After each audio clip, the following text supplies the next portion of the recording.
मेरी तरफ से सभी को ओम नमो नारायण। आज हम जिस विषय पर चर्चा करेंगे वो है इष्ट निष्ठा।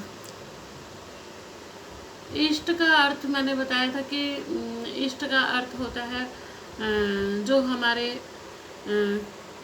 बहुत निकट हो, जिसके हम बहुत ही निकट हो, वही हमारा इष्ट होता है।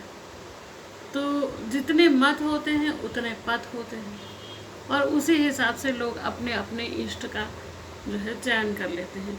लेकिन इष्ट वही होता है जो हमारे हृदय से बिल्कुल करीब होता है, हमारे विचारों से, भावों से, कार्यों में हमसे बहुत जल्दी जुड़ जाता है, वही हमारा इष्ट बन जाता है। तो आदि धर्म जो अपना हिंदू धर्म सनातन धर्म है, इसमें इष्ट निष्ठा, इष्ट की पूजा का जो एक विधान तय किया वो इसीलिए तय किया कि इष्ट के माध्यम से अपनी आत्मा को मुक्त करके, अपनी आत्मा को मुक्त करके उस सत्य और परम धाम में उसको स्थापित कर दें, जहाँ आत्मा मुक्त होकर हमेशा भाव विभोर होकर रहती है। आत्मा को उस स्थान पर पहुँचाना, इसीलिए इष्ट का से जुड़कर लोग अपनी आत्मा की उन्नति के लिए जीवन को तारने में लगते हैं कि हमारा जीवन तर जाए। वह आत्मा जो माया के बंधन में पड़ी है, वो माया से मुक्त होकर अपने परम धाम सत्य लोक में वास करने लगे।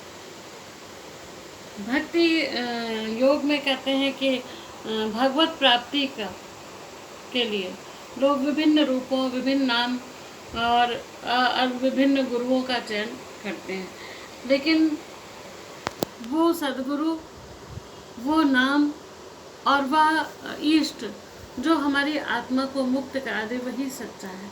और सबके अलग अलग भाव होते हैं। अपने अपने भावों में रहते हुए आपको जो मुक्ति की ओर ले चले, वही आपका इष्ट है। जो आपके सभी कार्यों को पूर्ण करता हुआ उस मुक्त धाम में पहुंचा दे, वही इष्ट है। वही इष्ट निष्ठा जो है आपको, आत्मा को मुक्त कराती है। यदि इष्ट निष्ठा नहीं होगी तो आपके जीवन में नीरसता आ जाएगी। और यही इष्ट जो है आपको उस गंतव्य तक पहुंचाने का कार्य करता है, आपकी आत्मा को मुक्त कराने का कार्य करता है। फिर भी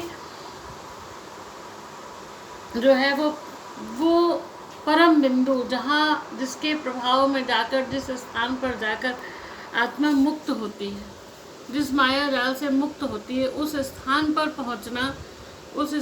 पहुँचना ही मनुष्य का परम लक्ष्य होता है।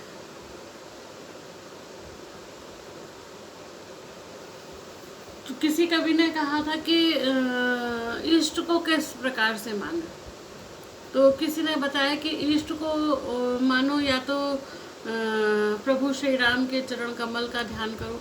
जैसे प्रभु श्री राम के चरण कमल भगवान लक्ष्मी नारायण के चरणों का ध्यान करके और उसमें अपने हृदय को जोड़कर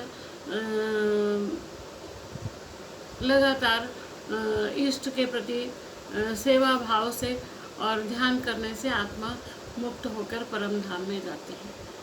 और दूसरा चरित्र है कि यदि आप इष्ट निष्ठा में कैसा आचरण बरतते हैं, आप हनुमान का चरित्र ले सकते हैं।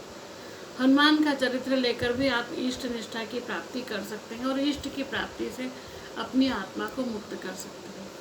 तीसरा, किसी कवि ने कहा था कि सबके साथ रहो, मीठा बोलो, सब में मिलजुल कर रहो, सबके किसी को ना मत करो, परंतु अपने भाव में हमेशा दृढ़ रहो।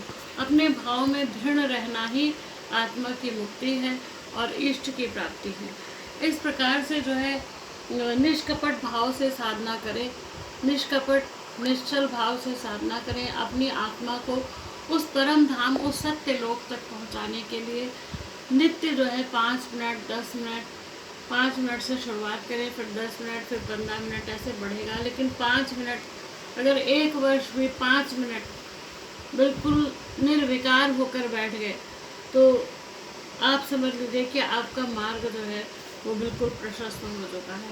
5 मिनट से शुरुआत करें, 2 मिनट से शुरुआत करें कि हमें 2 मिनट विचार शून्य होना है। बिल्कुल हमें शून्य में जाना है, कोई विचार ही नहीं उत्पन्न होने हैं, कोई भाव ही नहीं उत्पन्न होना है, सहज स्थिति में बैठना है। सहज भाव में बैठकर, और वही हमारा ईष्ट जो है उसका उदय कुछ दिन के बाद से अपने आप प्रारंभ हो जाएगा।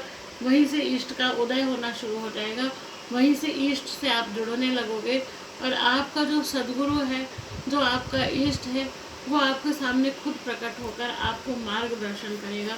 यही ईष्ट निष्ठा है जो आपकी आत्मा को मुक्त धाम और परम धाम, परम आनंद लोक में स्थापित करती है। सभी को ओम नमो नारायण।